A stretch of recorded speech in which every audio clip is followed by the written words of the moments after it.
Okay. So once again, good evening, everyone. We have discussed few topics in the previous class. Modern physics आपकी चल रही है. एक नया टॉपिक हम आज स्टार्ट करेंगे. थोड़ा पुराना चीजें समझेंगे और फिर उसके बाद में ड्यूअल नेचर ऑफ मैटर. ठीक है. लास्ट की क्लास से हम थोड़े टॉपिक्स लेंगे, जैसे कि फ्रीक्वेंसी का क्या इफेक्ट होता है सैचुरेशन करंट और स्टॉपिंग पोटेंशियल पे, and then will come on to the next topic. So before I start with the new topic or continue the previous topic, कुछ चीजें हैं जो हम बात कर लेते हैं. जैसे कि हमने लास्ट क्लास में क्या पढ़ा था, तो थोड़ा मुझे बताओगे बच्चों, याद आ रहा है थोड़ा क्या पढ़ा था लास्ट क्लास में? फोटो करंट पढ़ा था. Yes sir. Yes sir. क्या डेफिनेशन होती है फोटो करंट की? कुछ याद आ रहा हो तो बताओ. किसी को आइडिया है? कोई बताना चाहेगा? हाँ मुस्कान. The emission of current. Electron causes flow of electric current. Okay. Shikha. Sir same ही था. मतलब जो फोटो इलेक्ट्रॉन्स एमिट होते हैं ड्यूरिंग फोटो इलेक्ट्रिक इफेक्ट, उसका जब फ्लो होता है तो उससे इलेक्ट्रिक करंट जनरेट होता है सर्किट में. उसे फोटो करंट कहते हैं. Very good Dimple. Current due to flow of photo electron, है ना, during the photo electric effect. ठीक है. Emitted by the cathode. Cathode जो एमिट कर रहा है आपका फोटो इलेक्ट्रॉन्स, उनके फ्लो से जो फोटो करंट बन रहा है. ठीक है. उनके फ्लो से जो करंट बन रहा है, सॉरी, उसको हम क्या बोलेंगे? फोटो करंट बोलेंगे. तो हमने फोटो करंट तो समझ लिया था कि होता क्या है, कैसे फ्लो ऑफ इलेक्ट्रॉन्स होते हैं, है ना. आइडिया हमने थोड़ा बहुत ले लिया था कि भाई कैसे, एक तो कैथोड होगी, एक एनोड होगी, और आप कैथोड पे अगर इनकेस रेडिएशंस को इंसिडेंट करते हो तो यहाँ से आपके क्या चालू हो जाएंगे? इलेक्ट्रॉन्स निकलना, है ना. वर्क फंक्शन से एक्सीड कर गया अगर, तो सेटिस्फाई हो गई सारी कंडीशंस, तो आपके फोटो इलेक्ट्रॉन्स निकलना चालू हो जाएंगे. और जब आप इसको एक सर्किट में ऑर्केस्ट्रेट करते हो, सर्किट में आप इसको डालते हो, तो आपका करंट जनरेट हो जाता है. ठीक है. अब वो फोटो करंट जो है, उससे रिगार्डिंग हमने कुछ चीजें पढ़ी. जैसे कि सबसे पहले हमने ये समझा था. Good evening Abhishek. It's okay, try to come थोड़ा जल्दी अगली बार से. तो हम डिस्कस कर रहे थे लास्ट क्लास में कि कैसे आपके इलेक्ट्रॉन्स जो निकलेंगे वो अलग अलग सिनेरियो में समझे जा सकते हैं. जैसे कि सबसे पहले अगर आप इलेक्ट्रॉन को निकालोगे, फोटो इलेक्ट्रिक इफेक्ट करोगे, तो आपके इलेक्ट्रॉन्स एनोड पे कलेक्ट होने लगते हैं, राइट, कैथोड से निकल के. राइट बच्चों? Yes sir. फिर ये कहानी हम थोड़ा सा एक बार रिवाइज कर रहे हैं ना, साथ में सुनना एक बार, कि इलेक्ट्रॉन निकले निकले निकले, तुमने जो रेडिएशन थी वो अपनी जो भी थी वो रखी. मानो तुम्हारे इलेक्ट्रॉन निकलते निकलते बहुत सारे एक्यूमुलेट हो गए एनोड के पास में, सॉरी कैथोड के पास में, तो उसकी वजह से कौन सा इशू जनरेट हो रहा था हमारा? Space charge issue. Space charge issue, है ना. बहुत सारे इलेक्ट्रॉन जो आ गए थे यहाँ पे, उसकी वजह से स्पेस चार्ज इशू जनरेट हो रहा था. तो इस प्रॉब्लम की वजह से हमारा फोटो करंट अफेक्ट हो रहा था, है ना, क्योंकि एनोड पे आपके इलेक्ट्रॉन उतने नहीं जा पा रहे थे, तो फोटो करंट भी कम जनरेट होगा. बहुत ही ऑब्वियस सी बात है ना. कैथोड से निकला लेकिन एनोड तक जा नहीं पाया, है ना, एक पर्टिकुलर यूनिट ऑफ टाइम में, क्योंकि चार्ज फ्लोन पर यूनिट टाइम ही तो करंट होता है ना. We all know that. तो हमने इसका सोल्यूशन क्या निकाला बच्चों? क्या किया था हमने इसके सोल्यूशन में, बताओ. तो स्टॉपिंग पोटेंशियल लगा दिया था. अरे बाप रे, सीधे स्टॉपिंग पोटेंशियल लगा दोगे? बेटा स्टॉपिंग पोटेंशियल तो रोक देता है करंट को. यस, तो पोटेंशियल बढ़ा दिया था मतलब. हाँ बताइए बताइए.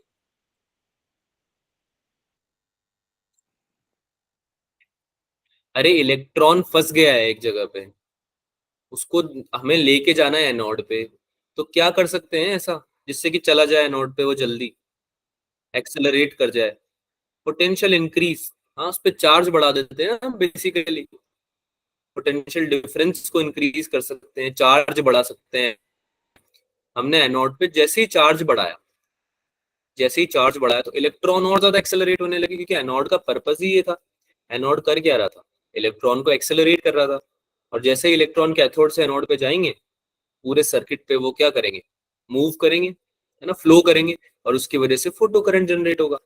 तो चलो भाई, तुमने ये बता दिया कि एनोड पे तुमने चार्ज बढ़ा दिया, पोटेंशियल चेंज किया, और तुमने फोटो करंट को इंक्रीज कर दिया। लेकिन क्या ये फोटो करंट इंक्रीज होता ही जाएगा क्या? इन्फिनिट तक चला जाएगा क्या ये इंक्रीज होते होते? नहीं अगर सर। मैंने नो रेडिएशन दी तो सर, फिर क्या होगा? आफ्टर तो सम एक टाइम, पॉइंट पे सेचुरेशन आ जाएगा। हाँ, आफ्टर सम टाइम, सिंस आपने अपनी रेडिएशन में कोई चेंजेस नहीं लाए हैं, क्या आ जाएगा भाई? सैचुरेशन आ जाएगा करंट में, है ना, सैचुरेशन इन फोटो करंट। ठीक है। अब जब ये सैचुरेशन आ गया, है ना, तो हमें क्या करना पड़ेगा? हमें ये भी देखना पड़ेगा कि फोटो करंट को हम रोक कैसे सकते हैं। क्या ये बात समझ में आ रही? फोटो करंट को रोक कैसे सकते हैं? तो फोटो करंट को जीरो करने के लिए या रोकने के लिए हमने क्या किया बच्चों? Stopping potential. Stopping potential. हाँ, हमने पोलैरिटी रिवर्स कर दी, है ना। एनोड पे हमने नेगेटिव चार्जेस को क्या कर दिया? प्रोजेक्ट करना चालू किया, नेगेटिव बनाने लगे हम एनोड, है ना। हमने पोलैरिटी रिवर्स करके एनोड पे क्या करना चालू कर दिया? नेगेटिव पोटेंशियल को बढ़ाने लगे हैं, है ना, नेगेटिव पोटेंशियल इंक्रीज करने लगे हैं, है ना। किसके रिस्पेक्ट में? कैथोड के रिस्पेक्ट में। किसके रिस्पेक्ट में? कैथोड। कैथोड। कैथोड के रिस्पेक्ट में। और हमने, जब तक हम बढ़ाते गए तब तक कि जब तक कि हमें ऐसा पोटेंशियल नहीं मिल गया जिस पोटेंशियल पे क्या होता है?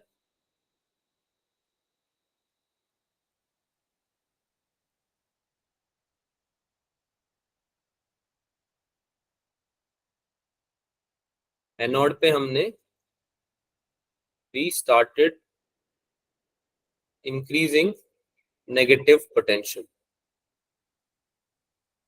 है ना, अंटिल अंटिल कब तक करेंगे ऐसा? स्टॉपिंग पोटेंशियल का डेफिनेशन क्या था?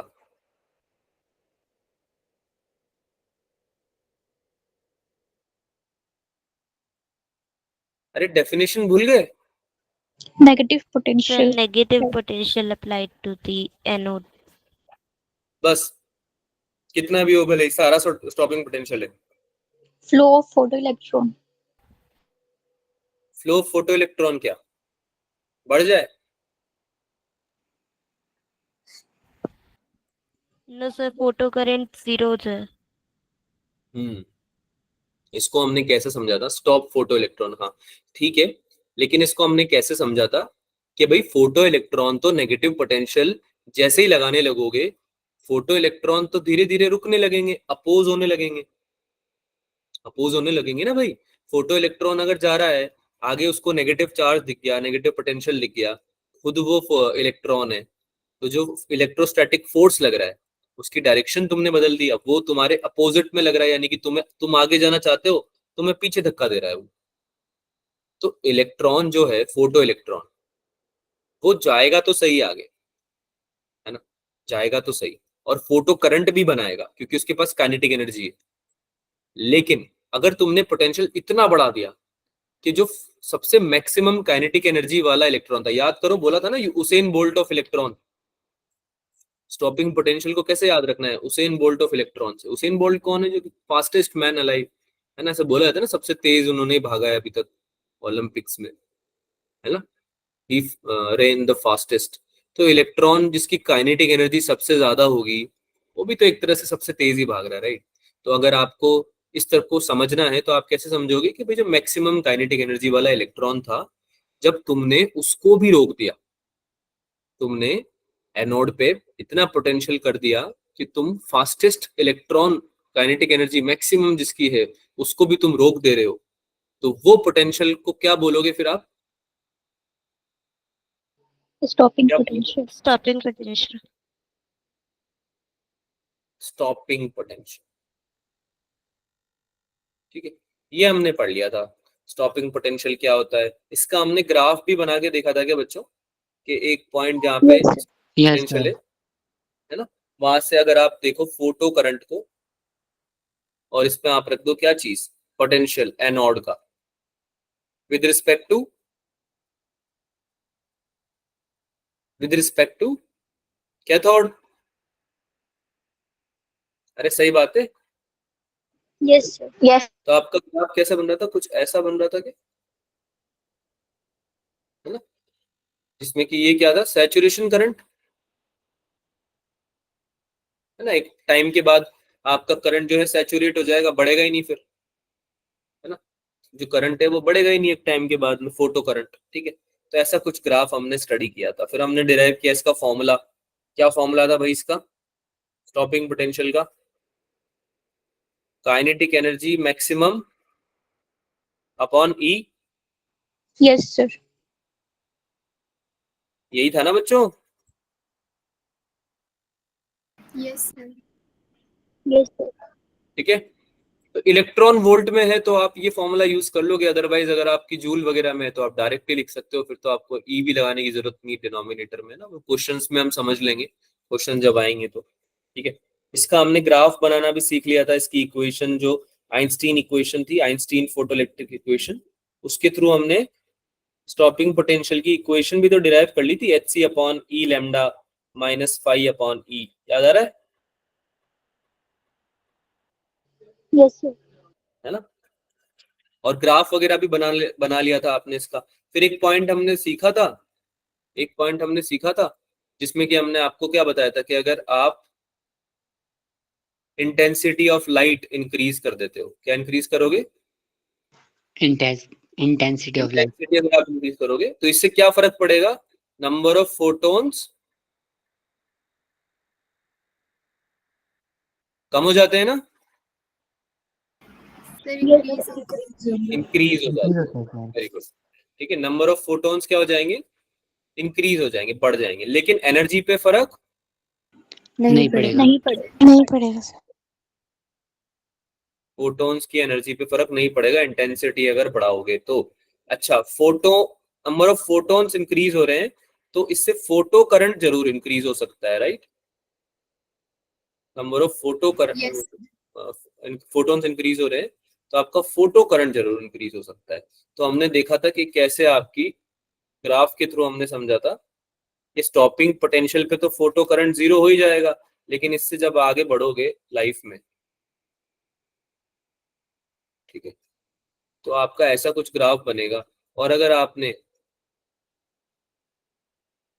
अलग अलग इंटेंसिटी ले ली है, जैसे कि इसकी आई है, इसकी टू आई है, तो जिसकी टू आई होगी उसका फोटो करंट भी क्या हो जाएगा,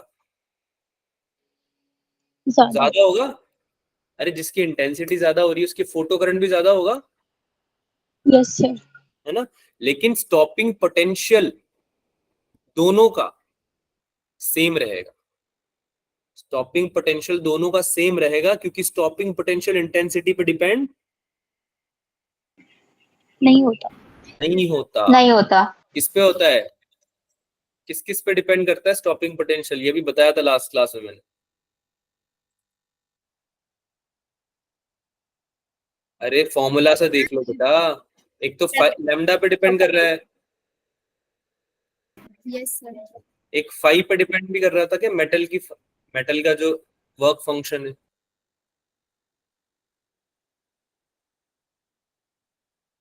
है ना, दोनों पे डिपेंड करता है। स्टॉपिंग पोटेंशियल जो है दोनों पे डिपेंड करता है, रेडिएशन की वेवलेंथ पे भी और वर्क फंक्शन पे भी। अगर आपने ये बदल दिए तो हाँ, दो अलग अलग रेडिएशन का अलग अलग स्टॉपिंग पोटेंशियल हो सकता है। लेकिन अगर आपने ये दोनों नहीं बदले, अगर आपने एनर्जी सेम रखी, तो आपका स्टॉपिंग पोटेंशियल सेम रहने वाला है, भले ही फिर आप इंटेंसिटी चेंज करते जाओ। यानी कि बीम जब तक नहीं बदलोगे, रेडिएशन जब तक नहीं चेंज करोगे, तब तक आपका स्टॉपिंग पोटेंशियल सेम रहेगा। चाहे आप कोई सा भी केस स्टडी कर लो, उसमें इंटेंसिटी कम वाला या ज्यादा वाला, क्या ही बात समझ में, क्या ही बात समझ में आई बच्चों। Yes, sir. Yes, sir. इसके बाद हमने आपको एक क्वेश्चन दिया था, वो हो गया था क्या, Yes, sir. देखो यहाँ पे शायद मैंने लिया है, चलो यहाँ पे नहीं है, मैं आपको अलग से ही रिमाइंड करा देता हूँ। यहाँ पे ऐसा कुछ क्वेश्चन दिया था मैंने आपको,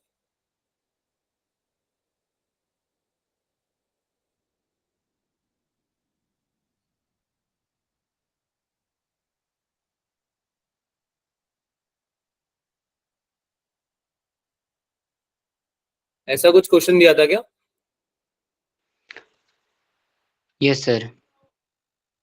हाँ भाई, तो ये आपका केस है। अब इसमें आप मुझे बताओ सी और F, F A, F B और एफ सी यानी तीनों की फ्रीक्वेंसी, और फिर आप बताओ आई ए और आई बी और आई सी में रिलेशन बताओ, यानी कि किसकी तो फ्रीक्वेंसी सेम रहेगी और किसका इंटेंसिटी सेम रहेगा इस केस में।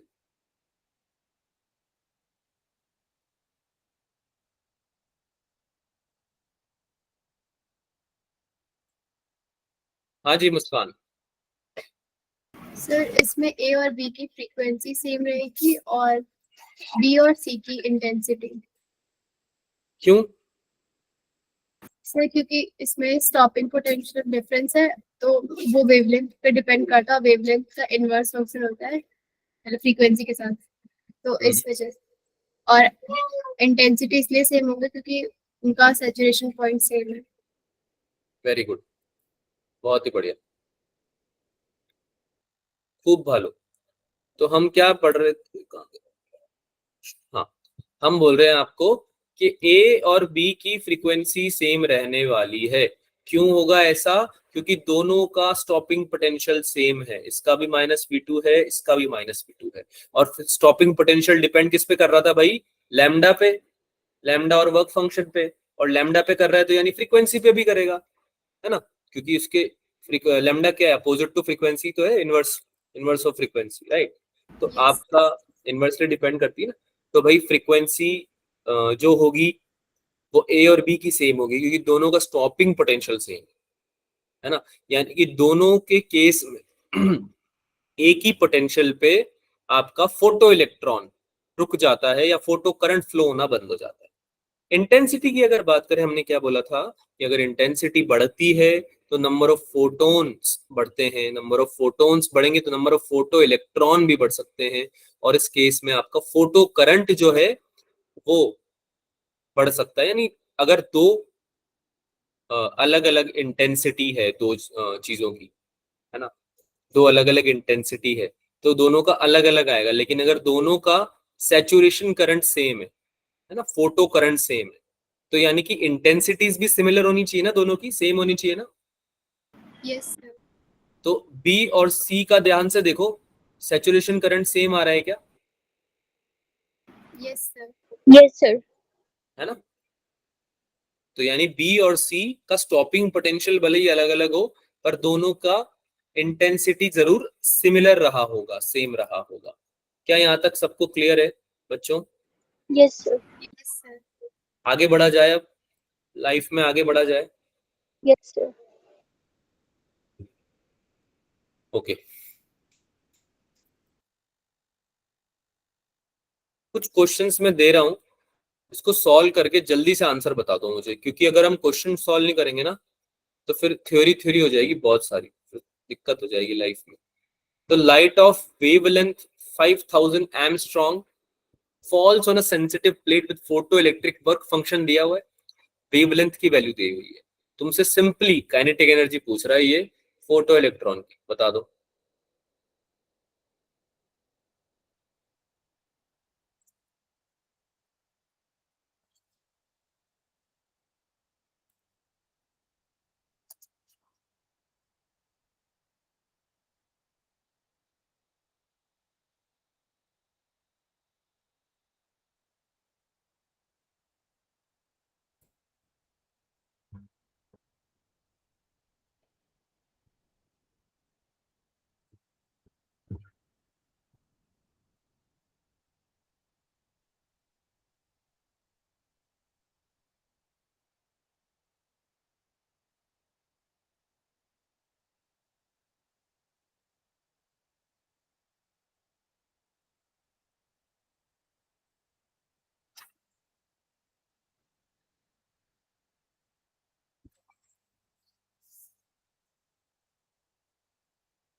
एनर्जी निकालो पहले तो, रेडिएशन की एनर्जी कितनी आ रही है, निकला?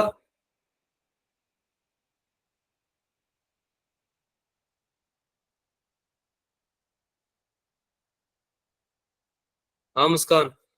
सर बी ऑप्शन आ रहा है। कौन सा option? B. B option 2.48 electron volt. Yes sir. Okay, देखते हैं। अगर इलेक्ट्रॉन वोल्ट में लेना है तो वो वाला फॉर्मूला यूज कर सकते हो ना भाई। कौन सा? कौन सा? वन 1240 टू फोर जीरो वाला। या 12375 भी लेते हैं कुछ लोग, तो उससे परेशान मत हो ना, बहुत माइन्यूट सा डिफरेंस आएगा। 12375 ले लो या 12400 ले लो, आपको दोनों चीजें मिल सकती हैं किसी बुक में।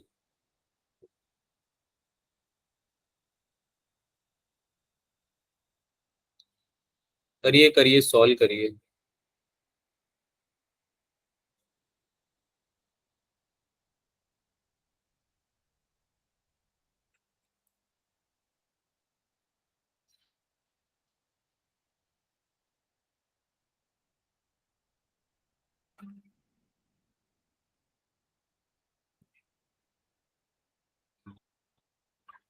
या तो आप मीटर में लेके सॉल्व करना चाहते हो तो आप मीटर में लेके भी कर सकते हो, कोई इशू नहीं है। ठीक है, HC/λ वाला फॉर्मूला लगाओ और मीटर में लेके कर लो सॉल्व, उसमें भी कोई इशू नहीं है।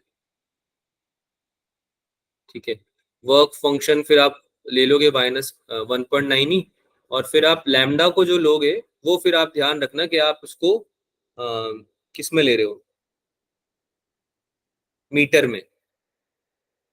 ठीक है, और फिर आपको उसको मल्टीप्लाई भी करना पड़ेगा उससे 1 इलेक्ट्रॉन वोल्ट से, है ना, क्योंकि इलेक्ट्रॉन वोल्ट में चाहिए ना आपको at the end of the day तो आंसर। अरे बात समझ में आ रही है मेरी? Yes sir. Yes sir. 2.48 तो बेटा आपका एनर्जी आएगा, आप आंसर उसको तो नहीं बता रहे हो कहीं। काइनेटिक एनर्जी बतानी है हमें, फोटो इलेक्ट्रॉन की मैक्सिमम काइनेटिक एनर्जी जो होती है वो बतानी है आपको, एनर्जी ऑफ रेडिएशन नहीं बताना आपको।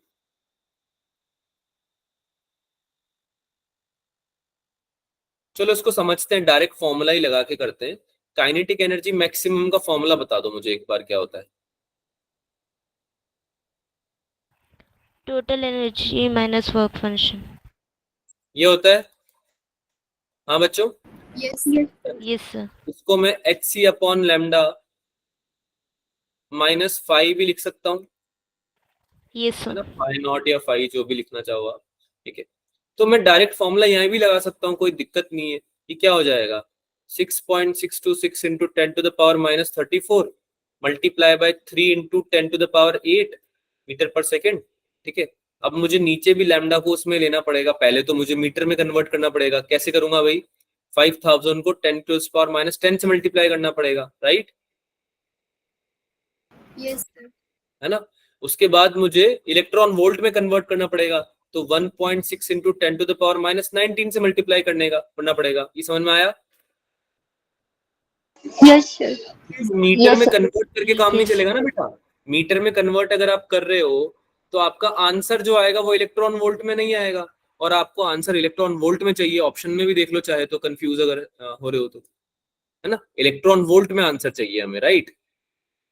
तो हमने क्या किया, मल्टीप्लाई कर दिया 1.6 इंटू 10⁻19 से। -φ0 की वैल्यू कितनी है? 1.9। 1.9 इलेक्ट्रॉन।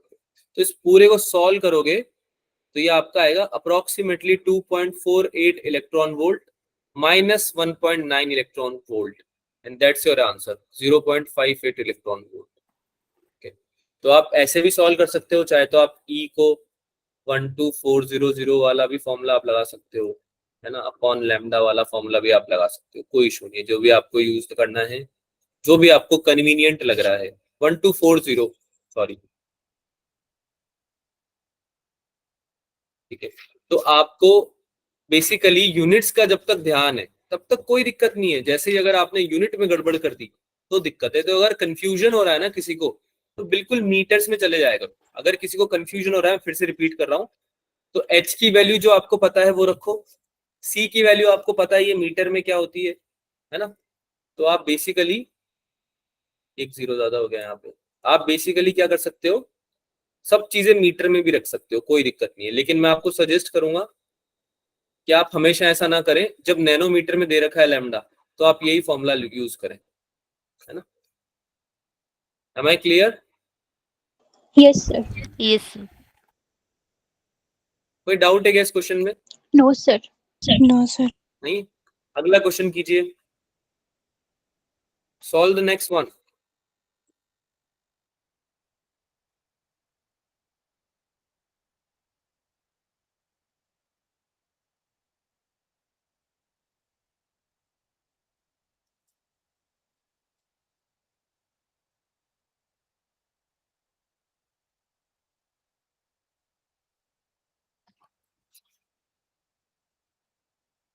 वर्क फंक्शन आपको दे रखा है, of a photosensitive material is 4 electron volt. Longest wavelength of light that can cause photo emission from the substance is what? Longest wavelength पूछ रहा है आपसे, wavelength की वैल्यू पूछ रहा है बेसिकली। लेट्स सी कितने टाइम में आंसर आता है।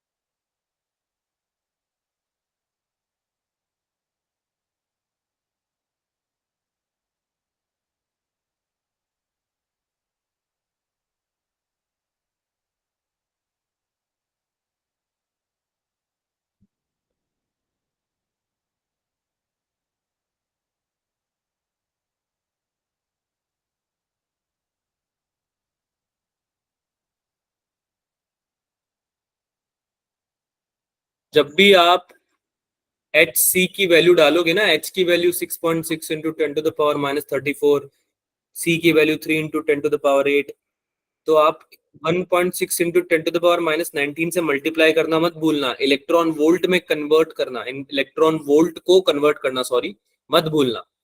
बात समझ में आ रही है? अरे मेरी बात समझ में आ रही है? अगर Yes. आप H C upon lambda use कर रहे हो कभी भी, ठीक है, तो आपको पहले जूल में कन्वर्ट करना पड़ेगा। आप एनर्जी को, वर्क फंक्शन को, इन सबको जूल में कन्वर्ट करना पड़ेगा आपको। डिम्पल क्या पूछ रहे हो बेटा? अच्छा आंसर बता रहे हो, डी ऑप्शन आ रहा है, Yes, sir. ठीक है, बढ़िया। हाँ भाई, सॉल्व करें या टाइम चाहिए और? बेटा सॉल्व करना है या टाइम चाहिए और? डिस्कस वगैरह लिखना तो बंद ही कर दिया है तुमने।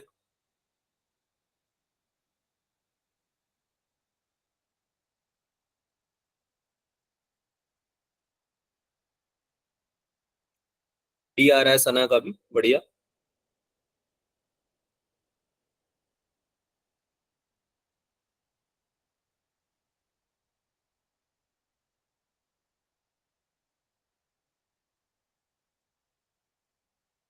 करें, सॉल्व करें? Yes, sir. ओके, हाँ भाई, E equals to H C upon lambda होता है Yes, sir. है ना? वेवलेंथ पूछ रहा है तुमसे लाइट की, तो रेडिएशन की बात हो रही है, ऑब्वियस सी बात है, तो रेडिएशन की ही एनर्जी लिखोगे। अब ये दे रखी है तुमको 4 इलेक्ट्रॉन वोल्ट, ठीक है, एनर्जी दे रखी है 4 इलेक्ट्रॉन वोल्ट। मैंने अभी क्या बोला कि जब आप H C upon lambda use करोगे तो आप डेफिनेटली एच की वैल्यू 6.626 वाली रखने वाले हो और सी की value 3 into 10 to the power 8 रखने वाले हो। तो ये तो Yes. आपकी बेटा, ये तो आपको याद होगा ना कि प्लैंक्स कांस्टेंट की वैल्यू जो थी उसकी यूनिट क्या थी? Joule. प्लैंक्स कांस्टेंट की वैल्यू कितनी होती है? पहले तो वैल्यू बताओ। 6.626 into 10 raised to power minus 34. और यूनिट क्या होती है? जूल सेकंड्स होती है क्या? Yes, sir. Yes, sir. Joule second Yes, Yes, sir. होती है ना? जूल सेकंड इसकी यूनिट होती है 6.626 into 10 to the power minus 34 joule second. तो यानी जूल में है ना ये, अरे जूल में है ना ये। तो अगर एनर्जी Yes, sir. तुम इलेक्ट्रॉन वोल्ट में रख दोगे और इधर तुम जूल में गेम खेल रहे हो, तो सही आंसर थोड़ी आएगा तुम्हारा, आएगा क्या? नहीं आएगा। आपको sir. यूनिट्स तो सेम रखनी पड़ेंगी, तो आपको इसको जूल में कन्वर्ट करना पड़ेगा। कैसे करोगे? 4 into 1.6 into 10 to the power minus 19 joules. क्या ये समझ में आया? yes, sir.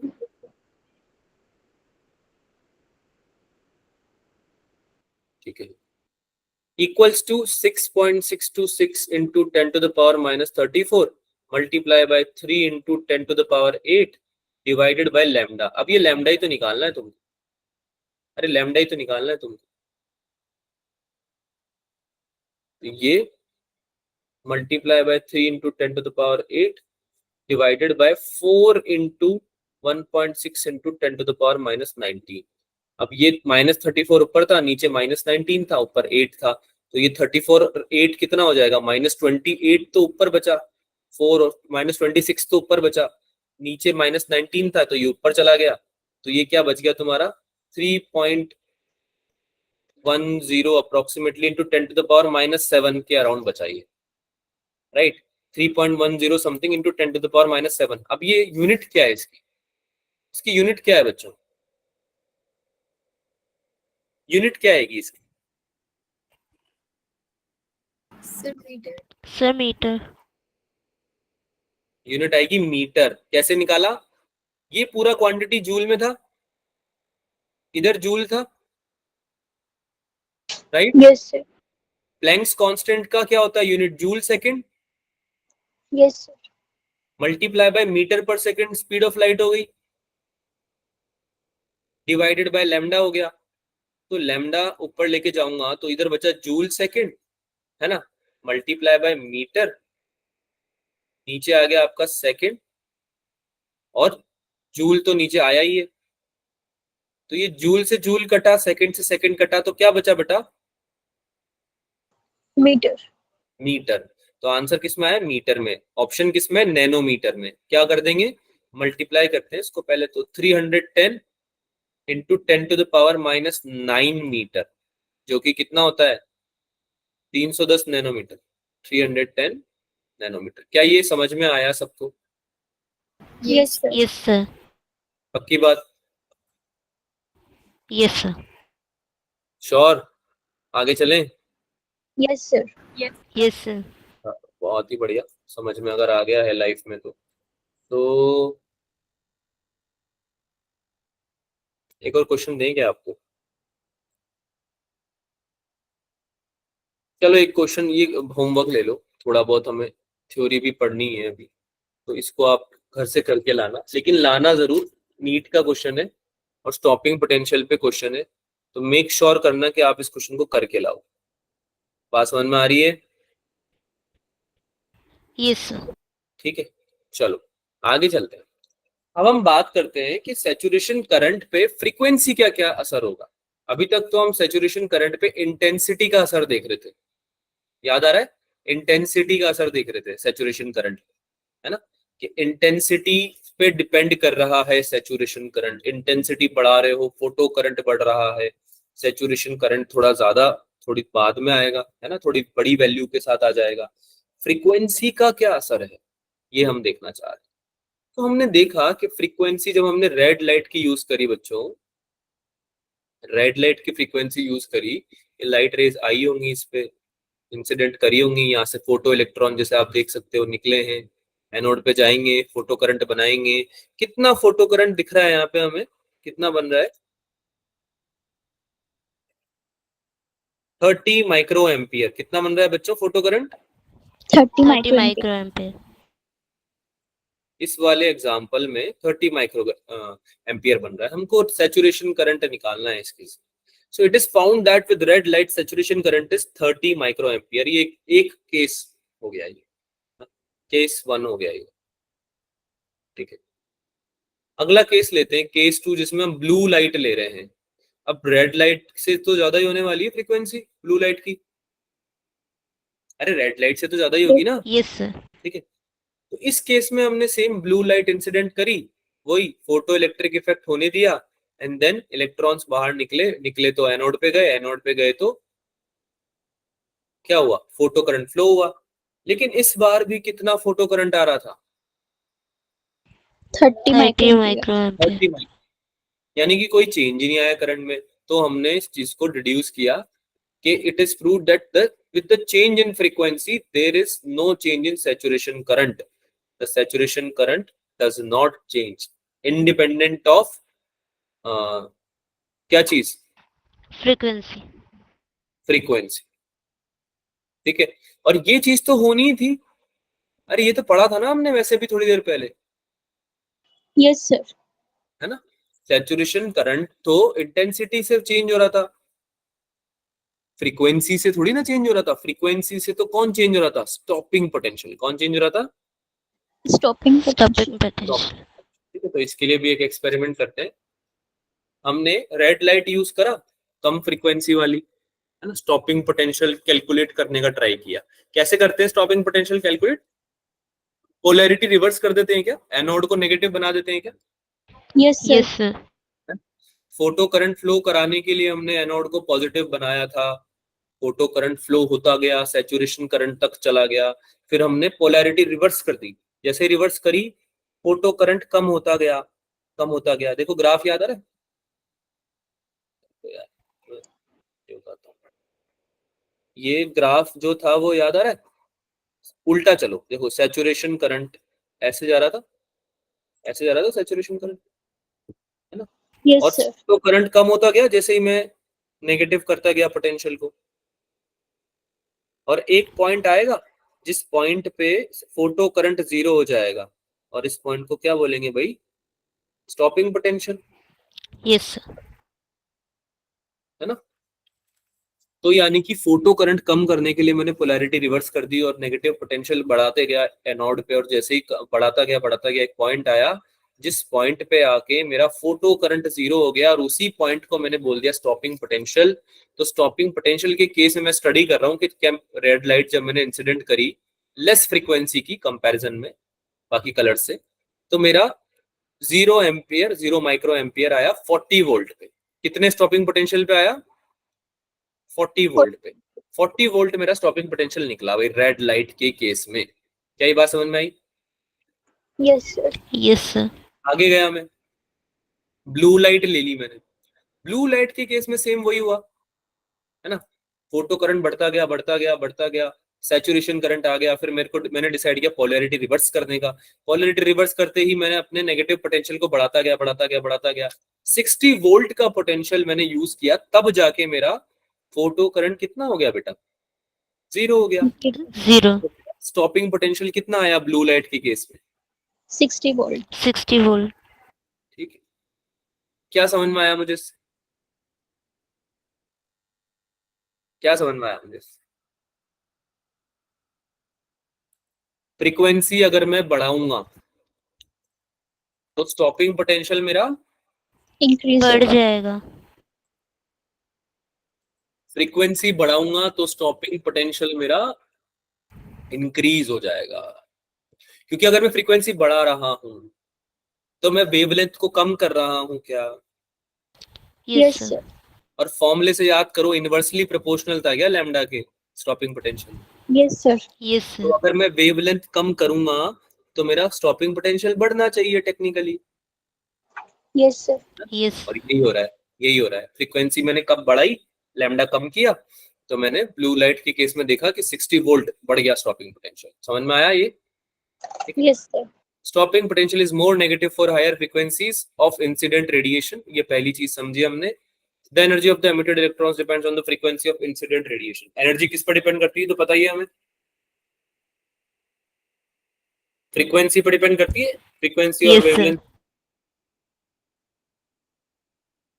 Greater the frequency of incident light greater is the maximum kinetic energy of the photo electrons. ये भी हमें पता है कि फ्रीक्वेंसी अगर ज्यादा होगी तो kinetic energy maximum, kinetic energy maximum और बढ़ सकती है, क्योंकि आपकी एनर्जी आपने ज्यादा प्रोवाइड करा दी ना। फ्रीक्वेंसी ज्यादा है तो एनर्जी ज्यादा है, फ्रीक्वेंसी ज्यादा है तो इंसिडेंट रेडिएशन की एनर्जी ज्यादा है, तो जो इलेक्ट्रॉन इजेक्ट हो रहा है उसकी काइनेटिक एनर्जी भी ज्यादा हो सकती है, राइट। Yes sir. नहीं समझ में आया, समझ में आया नहीं आया, जल्दी बताओ। Yes sir. No sir. Yes sir. बेटा अगर आपकी इंसिडेंट रेडिएशन की एनर्जी, याद करो एग्जांपल, 8 इलेक्ट्रॉन वोल्ट दे रहे थे, 2 इलेक्ट्रॉन वोल्ट चला गया वर्क फंक्शन को देने में, और बचा 6 इलेक्ट्रॉन वोल्ट जो काइनेटिक एनर्जी मैक्सिमम आ रही थी, आ रही थी, आ रही थी। Yes sir. अब अगर तुम एनर्जी बढ़ा दो, फ्रीक्वेंसी बढ़ाओगे तो एनर्जी भी बढ़ेगी ना रेडिएशन की, अरे एच न्यू होता है यस ना सर। न्यू, तो न्यू बढ़ेगा तो फ्रीक्वेंसी भी बढ़ेगी, सॉरी एनर्जी बढ़ेगी। अब 8 की जगह तुमने 16 इलेक्ट्रॉन वोल्ट दे दिया सेम मेटल को, वर्क फंक्शन तो अभी भी 2 ही है उसका। Yes sir. 16 माइनस 2 कितना होता है? 14। 14 पहले कितना आ रहा था? पहले मैक्सिमम काइनेटिक एनर्जी कितनी आ रही थी? 6 6। अभी कितनी हो गई? 14। बढ़ी नहीं बढ़ी? काइनेटिक एनर्जी मैक्सिमम की वैल्यू बढ़ी नहीं बढ़ी? Yes sir. बढ़ी ना। तो काइनेटिक एनर्जी मैक्सिमम की वैल्यू बढ़ेगी अगर आप एनर्जी बढ़ा दोगे, और फॉर्मूले से भी पता चल रहा है ना, ई माइनस फाइव, ई बढ़ेगा फाइव सेम है, तो काइनेटिक एनर्जी मैक्सिमम की वैल्यू बढ़ जाएगी। बढ़ जाएगी। इंक्रीज That's it, होगी। है ना, फ्रीक्वेंसी पे इसलिए डिपेंड कर रहा है, ये डायरेक्टली प्रोपोर्शनल है। आई होप समझ में आ गया होगा, नहीं आया यस तो सर।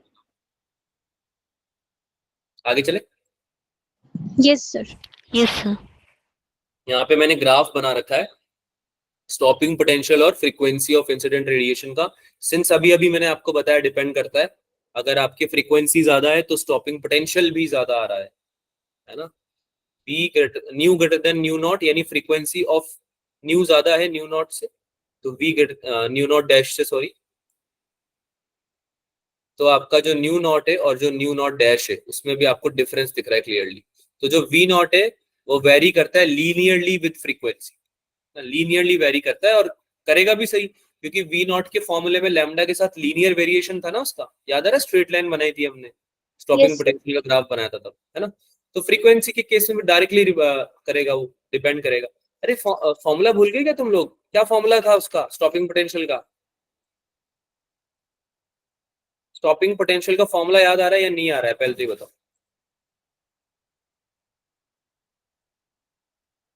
लिखना ही पड़ेगा मुझे लगता है। स्टॉपिंग पोटेंशियल आपका के मैक्स अपॉन ई निकाला था हमने, Yes, sir.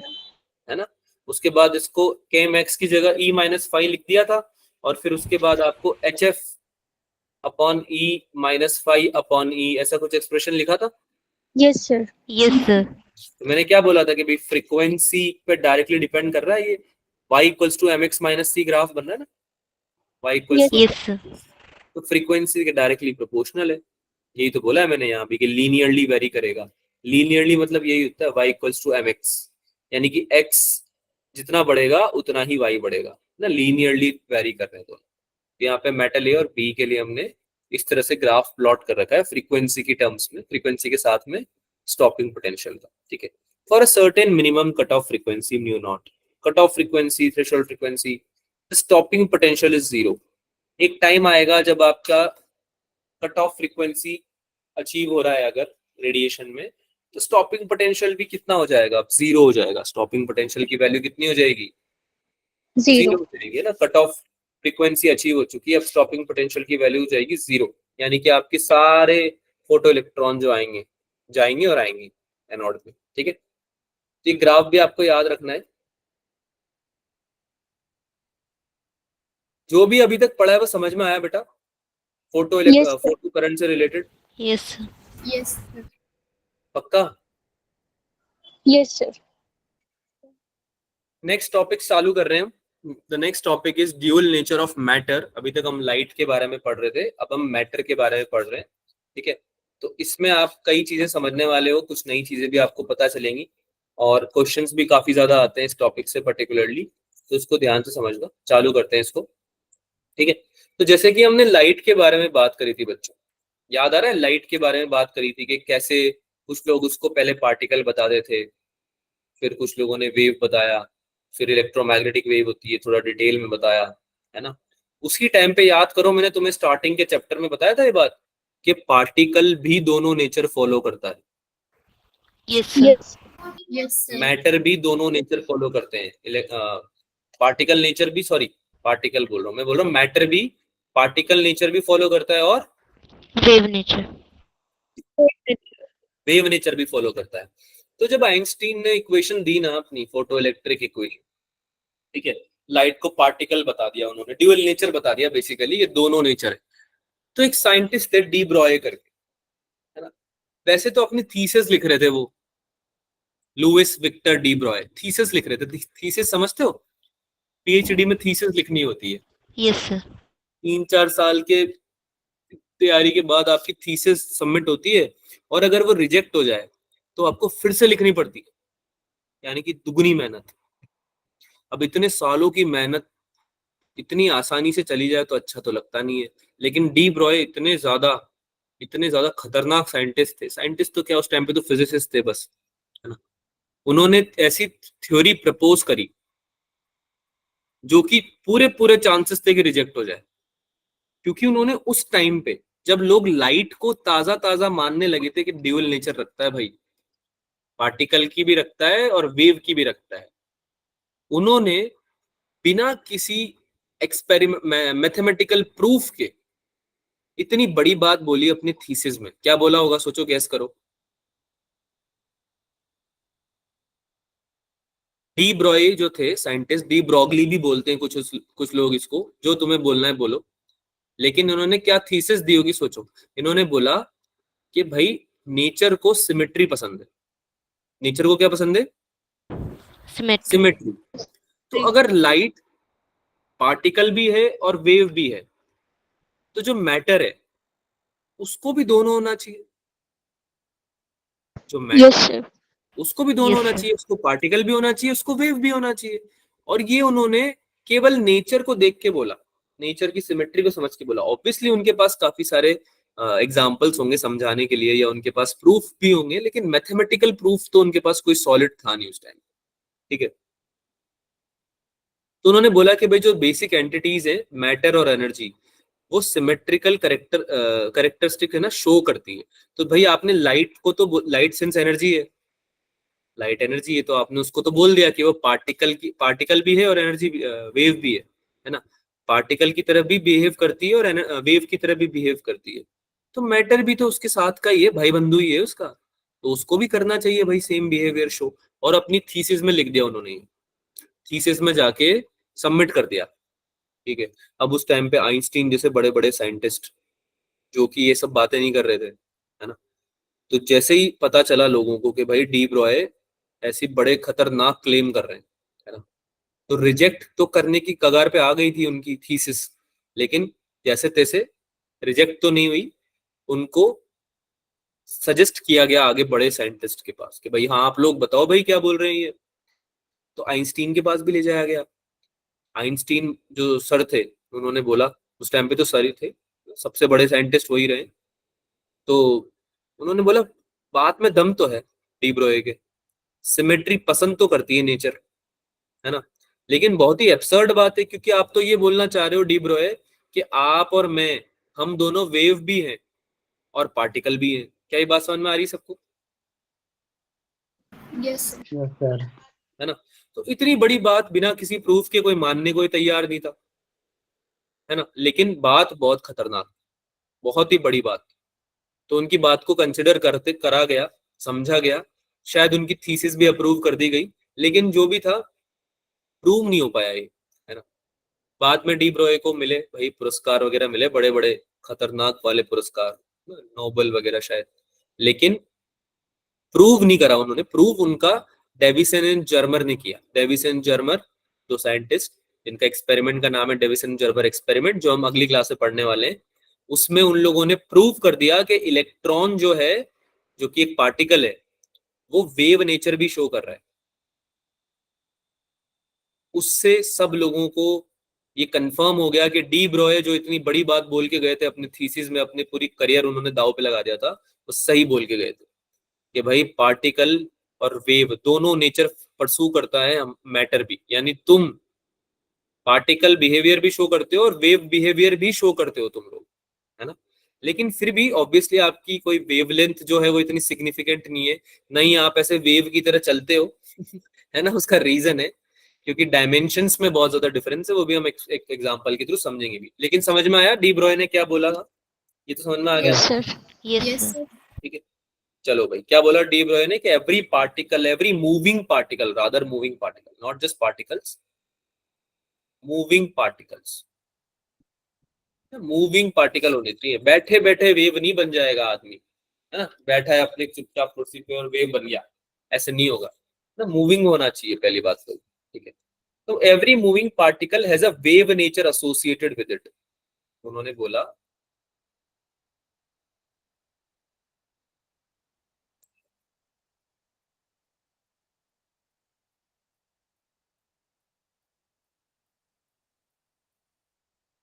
वेव नेचर है भाई इनकी, सबकी, हर मैटर की, हर पार्टिकल की एसोसिएटेड है वेव नेचर, है ना।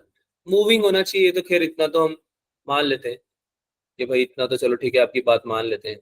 अच्छा, मूविंग है, कोई m मास का कोई पार्टिकल है जो मूविंग है। मेरी आवाज आ रही है क्या बच्चों? Yes, sir. ठीक है, तो अगर कोई m मास का पार्टिकल है जो कि मूविंग है तो v वेलोसिटी से मूव कर रहा होगा, Yes, sir. वेलोसिटी से मूव कर रहा होगा, तो उसका मोमेंटम mv लिख सकते हैं क्या? Yes, Yes, sir. Yes sir. तो डी ब्रॉय ने बोला कि भाई जो वेवलेंथ है, डी ब्रॉय का मेन जो काम था वो था वेवलेंथ कंट्रीब्यूट करना ना। वेवलेंथ बताई उन्होंने, डी ब्रॉय वेवलेंथ नाम से भी जाना जाता है, ठीक है। उन्होंने बोला कि जो मैटर है, जो मैटर है, आप में पेन पेंसिल कॉपी किताब, दुनिया की हर एक ये जो भी चीजें तुम्हें दिख रही है, ये सब जो मैटर है ये वेव नेचर शो करता है। अब वेव नेचर शो करेगा तो इसकी वेवलेंथ भी होगी। तो उस वेवलेंथ के बारे में उन्होंने बताया कि अगर एक पार्टिकल है m मास का, v वेलोसिटी से मूव कर रहा है, उसका मोमेंटम होगा mv, और जिस वेवलेंथ से वो मूव कर रहा है ना, जो वेव नेचर शो कर रहा है जिस वेवलेंथ से, उस वेवलेंथ का फॉर्मूला होता है h/p। क्या होता है बच्चों? एच h अपन H upon P. अब ये फॉर्मूला तो हम याद करो, लाइट के लिए भी पढ़ा था क्या? लाइट के लिए भी पढ़ा था क्या h/p? Yes, sir. Yes sir. बस, तो बस सेम ही फॉर्मूला है। बस इसमें जो मोमेंटम है आपका वो मास इनटू वेलोसिटी है, और मास तो आप मैटर का जो भी है वो रखोगे ही सही, वेलोसिटी जो मैटर की है वो आप रखोगे ही सही, है ना। जो भी वेलोसिटी से मूव कर रहा होगा। फोटोन मूव कर रहा था 3 × 10⁸ मीटर पर सेकेंड से, याद करो, याद करो। Yes Yes, sir. sir. लेकिन तुम फोटोन हो क्या? No, no sir. सर। अगर आप अपना नाम बदल के फोटोन कर भी दोगे तो भी आप लाइट की स्पीड से मूव नहीं कर सकते। Yes, तो sir. ऐसी हरकत कोई नहीं करेगा बड़े होके।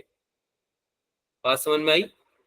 आप अपनी स्पीड कभी भी फोटोन के बराबर नहीं ला सकते अनटिल अनलेस आप लाइट पे बैठ जाओ, विच इज इम्पॉसिबल। लाइट की स्पीड से आप ट्रैवल करो तब तक, मतलब कोई ऐसा तुम वो बना लो रॉकेट वगैरह, शिप वगैरह, जो कि इतनी स्पीड से चल रहा है ना, तो वो पॉसिबल नहीं है। तो आप जो हो वो हो पार्टिकल, मैटर, और आपकी स्पीड जो है वो एक लिमिटेड स्पीड हो सकती है, not up to speed of photon. अब ये जो मैंने बात बोली है फनी जरूर है लेकिन ये बड़ी इंपॉर्टेंट है, क्योंकि अगर आप फोटोन की स्पीड से नहीं जा सकते तो आपकी जो वेवलेंथ निकल के आएगी, आपकी जो वेवलेंथ निकल के आएगी तो कितनी छोटी होगी, ये समझ में आ रहा है आपको? Wavelength, Yes, sir. वेवलेंथ कितनी कैसी होगी? अब सॉरी, कितनी छोटी नहीं, आप इस चीज को ऐसे समझो। अगर एक पार्टिकल है, फोटोन है मान लो, उसकी स्पीड है 3 × 10⁸ मीटर पर सेकेंड, डिनोमिनेटर में है ना, मोमेंटम नीचे है ना, क्योंकि है ना, बाकी सब चीजें भूल जाओ। ये लैम्डा डिसाइड करने वाला है फोटोन का। एक तुम हो जिसकी स्पीड कितनी हो सकती है भाई? ज्यादा से ज्यादा 20 मीटर पर सेकेंड मान लो। अरे इससे ज्यादा तेज थोड़ी ना चलोगे, मान लो 100 मीटर पर सेकेंड मान लो। तुमने जैसे तैसे चीता के ऊपर बैठ गए तुम, है ना, चीता के ऊपर बैठ गए, तुमने पेट बना लिया चीता को अपना, है ना, और उसके साथ तुम भाग रहे हो, मान लिया मैंने। तो बोलो सर ट्रेन में भी तो बैठ सकते थे, चीता पे क्यों बिठाया? मतलब समझ गए ना, स्पीड तुम्हारी काफी है ना, बढ़ गई थोड़ी, फिर भी 20, 100, 200, 300 इतनी हो जाएगी, इससे ज्यादा तो क्या होगी। अब तुम कंपेयर करो स्पीड ऑफ लाइट से, क्या तुम्हारी स्पीड बहुत कम है क्या? Yes sir. Yes, sir. Yes, sir. अगर तुम्हारी स्पीड बहुत ही ज्यादा कम है तो तुम्हारी जो वेवलेंथ निकल के आएगी उसका जो ऑर्डर होगा वो तुम अभी समझ नहीं पा रहे हो कितना होगा। ये मैं तुम्हें एग्जांपल के थ्रू समझाता हूँ, पर वो जितना भी होगा आप उसको एनालाइज नहीं कर पाओगे, है ना। कैलकुलेट तो कर पाओगे, एनालाइज नहीं कर पाओगे, समझ नहीं पाओगे, है ना। इस वजह से हम खुद को वेव की तरह कभी कॉम्प्रीहेंड नहीं कर पाते हैं, समझ नहीं पाते हैं, है ना। लेकिन बात उन्होंने एकदम सही बोली थी, मैटर जो होता है वो ड्यूअल नेचर शो करता है। ठीक है, तो इसको समझते हैं, थोड़े बहुत एग्जांपल्स वगैरह के थ्रू समझते हैं। फॉर्मूला नोट किया क्या बच्चों? Yes, sir. Yes sir. Yes, sir.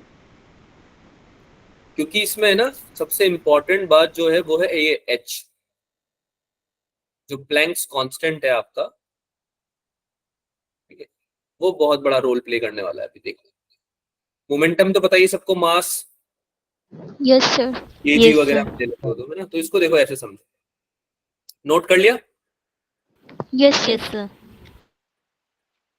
Where m is the mass of the particle and v is its speed, wavelength lambda of the matter wave is called de Broglie wavelength। तो जो matter की wavelength है उसको क्या बोलते हैं बच्चों? D Broglie de Broglie wavelength, wavelength. D Broglie wavelength बोलते हैं ना। डी ब्रॉगली बोलना है तो बोल लो, कोई दिक्कत नहीं, नाम में कुछ नहीं रखा। तो समझते हैं, देखो ध्यान से, तुम निकले बाहर घूमने, तुम्हारा मन क्या, आज मैं बन जाऊंगा वेव, आज मैं क्या बन जाऊंगा? Wave. वेव, है ना, आज तुम्हारा मन कर गया वेव बनने का। तुमने बोला why should photon have all the fun, है ना, आज तो मैं बन के दिखाता हूँ वेव। तुम भागे, 10 मीटर पर सेकंड से भाग पाए तुम, बहुत सारा खाना खा के आए थे, ठूस लिया तुमने बहुत सारा खाना, है ना, और पेट तुम्हारा फुल है और तुम्हें बनना है वेव। ज्यादा भाग नहीं पाए, 10 मीटर पर सेकंड में थक गए तुम, है ना, तो 10 मीटर पर सेकंड तक भागा फिर भी आपने, और सिंस आप बहुत लंबे टाइम से सेम प्रोसेस कर रहे हो, आपका लेट से वेट ले लेते हैं, मास ले लेते हैं 100 kg, है ना, लेट से 100 kg का आपका मास है, 10 मीटर पर सेकंड आपकी स्पीड है, तो आपकी क्या कैलकुलेट कर सकते हैं? वेवलेंथ कैलकुलेट कर सकते हैं क्या? Yes, sir. h upon yes p। Sir. जल्दी से बता दो कैसे करेंगे। 6.626 into 10 to the power minus 34 Yes, sir. Joule second, joule yes second sir. Divided by क्या? मोमेंटम, मास कितना हो गया? 100, वेलोसिटी 100. कितनी होगी? 10 मीटर पर 10 सेकंड, मीटर पर सेकेंड। है ना, ये हो गया 10 to the power 3। 10 to the power 3 ऊपर चला गया, कितना बन गया? 6.6 into 10 to the power minus 31। 31. 31। बेटा 37 नीचे था 10 की पावर 3, अगर ये ऊपर जाएगा तो 10 की पावर माइनस 3 बन जाएगा। Yes sir. तो माइनस 34 को ऐड करोगे ना माइनस 3 से, यस सर। माइनस माइनस तो ऐड होंगे ना बेटा। Yes, sir. Yes, sir. क्यों होगा क्या ये, है ना? 6.6 into 10 to the power minus 37, क्या चीज है ये? Wavelength. वेवलेंथ। वेवलेंथ। क्या चीज है ये? वेवलेंथ, है ना, तो इतनी वेवलेंथ होगी आपकी। मीटर में है ये, is this in metre? Yes, sir. Yes अगर सर। आप इसको एमस्ट्रॉन्ग में भी कन्वर्ट करते हो तब भी 27 ही तक जा पाओगे क्या? Yes, sir. Yes, sir. तो किसी को ये समझ में आ रहा है कि इतनी छोटी वेवलेंथ को आप देख ही नहीं पाओगे, इतनी छोटी वेवलेंथ को आप एनालाइज ही नहीं कर पाओगे, इस वजह से आपको वेव नेचर अपनी कभी कॉम्प्रीहेंड नहीं हो पाई। क्या ये मेरी बात समझ में आई? Yes, Yes. sir. ठीक है, तो Yes, अगर sir. किसी को सही में वेव बनना है, वेव बनना है मतलब देखना है वेव बनते हुए खुद को, तो बन जाओ फोटोन, है ना। फोटोन नहीं भी बन पाओ तो उतना तेज भागने का ट्राई करना लाइफ में। अगर उतनी स्पीड तुमने कभी ना कभी खुद की एक्वायर कर ली तो आप खुद को वेव की तरह कॉम्प्रीहेंड में भी कर पाओ, शायद कर पाओ, ठीक है। क्योंकि जैसे जैसे आपकी स्पीड बढ़ेगी आपकी वेवलेंथ कम होती जाएगी, वेवलेंथ मतलब कम होती जाएगी, मतलब वेवलेंथ आपकी मेजरेबल क्वांटिटी में आती जाएगी, ठीक है। आगे चलें बच्चों। Yes, Yes, sir. लेकिन लेकिन अगर ऐसा था तो फिर पता कैसे चला कि मैटर जो है वेव की तरह बिहेव करता है? क्योंकि ये तो वेवलेंथ है नहीं भाई कॉम्प्रिहेंड करने लायक, ये वेवलेंथ पे तो हम कुछ भी क्या ही प्रूव करेंगे। अरे बात समझ में आ रही है? अगर तुम होते Yes, डी sir. ब्रॉय के टाइम पे तो आप यही तो बोलते कि सुनो डी ब्रॉय भैया, अगर आपकी बात सही भी है तो अगर हमारी वेवलेंथ ऐसी निकली तो हम कैसे बताएंगे कि हमारी वेवलेंथ जो मतलब वेव हमारी जो नेचर है वो वेव नेचर है ना, ड्यूअल नेचर। तो डी ब्रॉय ने ऑब्वियसली डी ब्रॉय ने बोला हाँ ठीक है भाई, अगर उनको भी पता होता, एक्सपेरिमेंट होता, एक्सपेरिमेंटल रिजल्ट उनके पास, तो दे ही देते वो। लेकिन ठीक है, उन्होंने हमें ये बताया वो भी काफी था, क्योंकि कुछ टाइम बाद लोगों ने दिमाग लगाना चालू किया। लोगों ने बोला कि ठीक है हमारी स्पीड नहीं है इतनी तेज, लेकिन ऐसी चीजें हैं जिनकी स्पीड बहुत तेज है, जैसे कि इलेक्ट्रॉन, प्रोटॉन। अरे ये सब चीजों की होती है स्पीड, सब एटॉमिक पार्टिकल्स की, यस सर। है ना, इनकी स्पीड तो होती है। तो उनका एग्जांपल लेके देखते हैं ना, एक बार उनका एग्जांपल लेके देखते हैं ना कितनी हो रही है। But lambda of electron, proton can be measured, इनको तो मेजर किया जा सकता है। ठीक है, करके देखते हैं।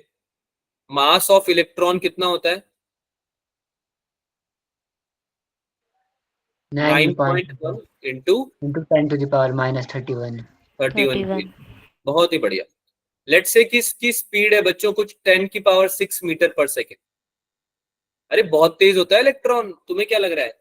एग्जाम्पल ले रहे हैं वैसे तो हम ये, एग्जाम्पल ले रहे हैं वैसे हम ये, लेकिन इलेक्ट्रॉन की स्पीड बहुत तेज होती है, पता है ना आपको ये बात, Yes, sir. है ना? तो ये एग्जाम्पल के थ्रू हम वेवलेंथ निकाल के देखते हैं। लैम्डा कितना होता है भाई? H upon P. एच हो गया 6.6 into 10 to the power minus 34, और पी हो गया मास कितना है भाई? 9.1 into 10 to the power minus 31 multiply by V कितना है भाई? 10 to the power 6। Am I right? तो मास भी Yes, बड़ा sir. कम है और स्पीड भी बड़ी ज्यादा है, तो मोमेंटम ऑल ओवर मोमेंटम आपका इतना आ जाएगा कि आपको सिग्निफिकेंट वैल्यू दे सके, एक मेजरेबल वैल्यू दे सके वेवलेंथ की। तो कितना हो जाएगा ये बताओ कैलकुलेट करके? -31 और 6 कितना होता है? -25। Yes, sir. Yes, sir. 6.6 into 10 to the power minus 34 multiply by 10 to the power 25, ऊपर जाके प्लस हो जाएगा ना ये, और Yes, sir. 20.1 आ रहा है। तो अप्रोक्सीमेटली वैल्यू इसकी कितनी आने वाली है? ये आपकी आ जाएगी 7.33 multiply by 10 raise to the power minus 10, which is approximately 7.33 angstrom. क्या ये मेजरेबल है? क्या 7 एमस्ट्रॉन्ग की वैल्यू मेजरेबल है क्या? No, sir. No, sir. No sir. अरे नो सर क्या होता है बेटा? एमस्ट्रॉन्ग में तो कैलकुलेट कर ही रहे थे ना हम अभी तक चीजों को। अरे यार नैनोमीटर और आर्मस्ट्रॉन्ग में तो कैलकुलेट कर पा रहे थे ना, आपके पास ऐसे स्केल्स थे ना जो मेजर कर पाए एमस्ट्रॉन्ग में वैल्यूज को, नैनोमीटर में वैल्यूज को। आपको डिफरेंस समझ में नहीं आ रहा क्या? 10 raise to the power minus 37 metre और 10 raise to the power minus 10 metre, क्या दोनों में डिफरेंस समझ में आ रहा है तुम्हें? Yes, sir. Yes sir. तुम्हें क्या Yes. लगता है? तुम्हें क्या लगता है बहुत छोटा डिफरेंस है? No, sir. तुम्हें क्या लगता है 10 raise to the power minus 37 metre और 10 raise to the power minus 10 metre में बहुत छोटा सा डिफरेंस है? बहुत बड़ा डिफरेंस है, बहुत बड़ा डिफरेंस बड़ा है ना? क्योंकि अगर आप 10 की पावर में देख रहे हो चीजें, आपको समझ में आ रही है ये? आपको सन की रेडियस पता है कितनी है? सन की रेडियस पता है कितनी है? No, sir. 333,000 टाइम्स है अर्थ की, 333,000 गुना, 333,000 गुना। तो अगर, लेकिन फिर भी अगर आप 10 रेज़ टू द पावर में बात करोगे तो 5 या 6 टाइम्स। ठीक है, अब इस चीज को समझो, ये -10 और -37 में almost 17-18, 10 raise to the power 17-18 times का डिफरेंस है। क्या आपको डिफरेंस समझ में आ रहा है दोनों में? Yes, yes sir. सर। तो अब आपको समझ में आ रही बात कि ये मेजरेबल है और वो मेजरेबल क्यों नहीं है? Yes, sir. यस क्योंकि सर। हमारे पास उतने मतलब अब तो शायद आ गए होंगे, लेकिन पहले के टाइम पे जब आया था ये सब एक्सपेरिमेंट हुआ था, ऐसे स्केल्स ही नहीं थे जो कि इतनी ज्यादा छोटी वेवलेंथ को मेजर कर पाए, है ना? तो इस वजह से उस टाइम पे आपके लिए कॉम्प्रिहेंड करना लायक नहीं था। लेकिन जब आप दिमाग लगाया लोगों ने, जब डेविसन एंड जर्मर ने एक्सपेरिमेंट करा इलेक्ट्रॉन के ऊपर और उनकी वेवलेंथ मेजरेबल आई, और फिर जब डिफ्रैक्शन वगैरह जैसी प्रॉपर्टी शो करी इलेक्ट्रॉन ने, तो फिर ये प्रूव हो गया कि हाँ भाई ठीक है, मान ली तुम्हारी बात, जो है इलेक्ट्रॉन जो है वो वेव नेचर शो कर रहा है, यानी मैटर भी ड्यूअल नेचर शो करता है। आगे चले। So in the subatomic domain, the wave character of particles is significant and measurable. ये बात हमको समझ में आ चुकी है कि सब एटॉमिक डोमेन में अगर आप चले जाओगे छोटे लेवल पे, इलेक्ट्रॉन प्रोटॉन के लेवल पे, तो वेव कैरेक्टर को स्टडी किया जा सकता है, मेजर किया जा सकता है, राइट? Yes sir. हाँ, तो अगर आप इसका इलेक्ट्रॉन के केस में समझो तो mass charge accelerated from the rest through a potential V, P potential पे अगर एक्सेलरेट किया अगर किसी एम मास के चार्ज ने या इलेक्ट्रॉन ने, तो जो काइनेटिक एनर्जी हो जाएगी इलेक्ट्रॉन की वो वर्क डन के इक्वल होती है, वर्क यस डन के सर। इक्वल होती है। अरे ये तो पढ़ा हुआ है ना इलेक्ट्रोस्टैटिक्स में भी हमने, यस सर। है ना, इलेक्ट्रोस्टैटिक्स में भी पढ़ा हुआ है। तो कितनी हो जाएगा भाई काइनेटिक एनर्जी, ईवी हो गई है, क्यूवी होता है ना क्योंकि work done, Q into delta we, yes sir.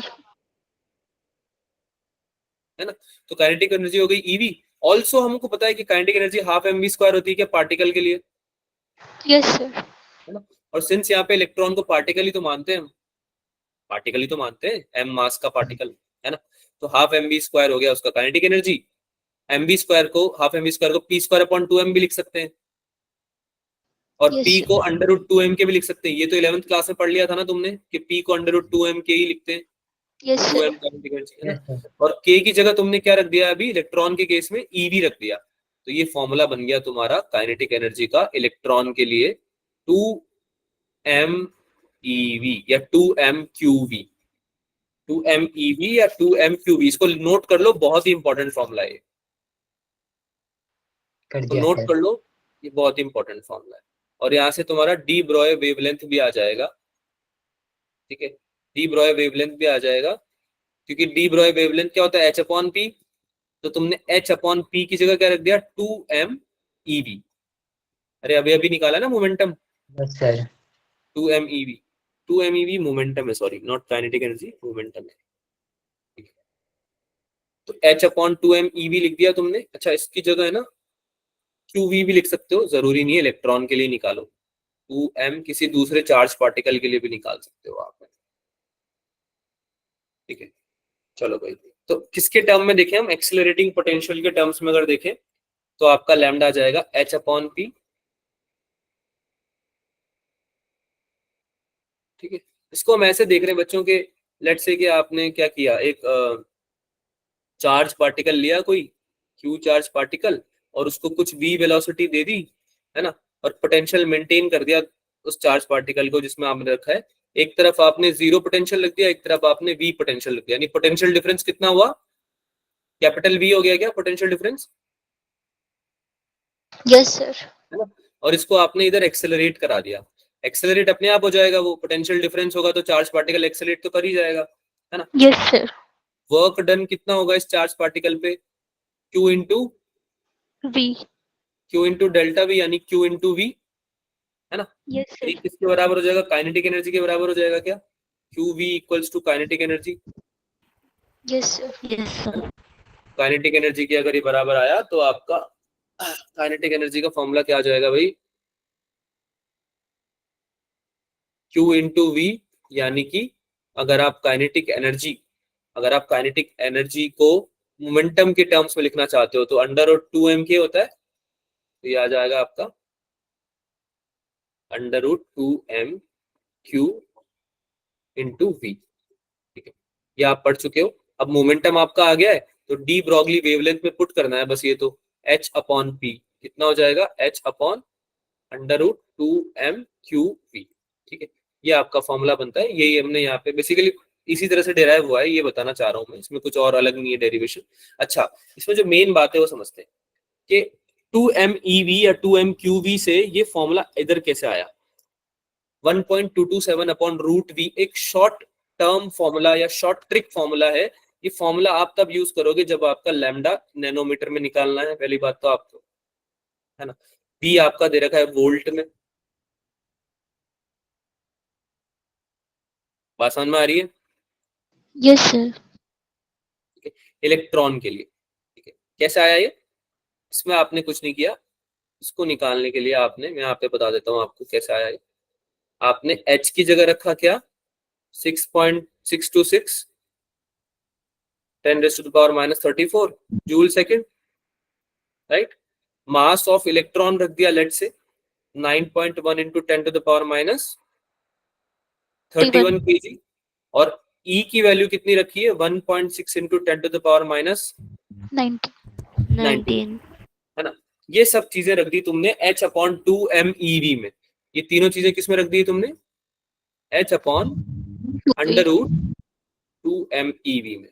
ठीक है, तो जब आप ये रखोगे तो आपकी लैम्डा की वैल्यू जो निकल के आएगी वो आएगी इतनी 1.227 अपॉन रूट। क्या ये बात समझ में आई सबको? Yes sir. यस यस ठीक है, तो ये आपके कुछ फॉर्मूले हैं बच्चों, इसको याद रख लेना, बड़े इंपॉर्टेंट फॉर्मूले हैं, इन पे क्वेश्चंस भी हम प्रैक्टिस करने वाले हैं क्योंकि काफी इंपॉर्टेंट फॉर्मूले हैं। ठीक है, तो चलो यार इतना ही रखते हैं आज की क्लास में, ये और पढ़ना है गैस मॉलिक्यूल के लिए अगली क्लास में कर लेंगे और कुछ क्वेश्चन भी प्रैक्टिस कर लेंगे। या पढ़ना है और बताओ, 11 बजे तक पढ़े आज? No sir. 11 बजे तक पढ़ लें No. आज?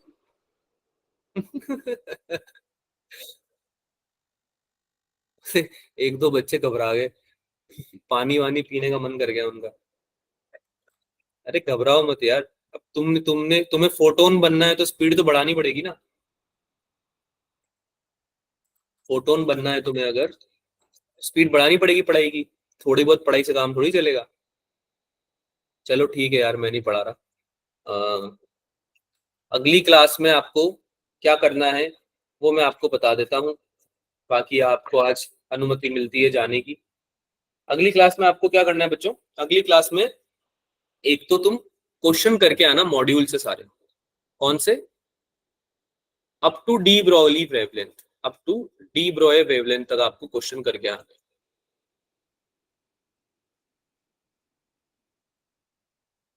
कल क्लास नहीं है, परसों होगी। अब एकमात्र होमवर्क है ये, मॉड्यूल से करने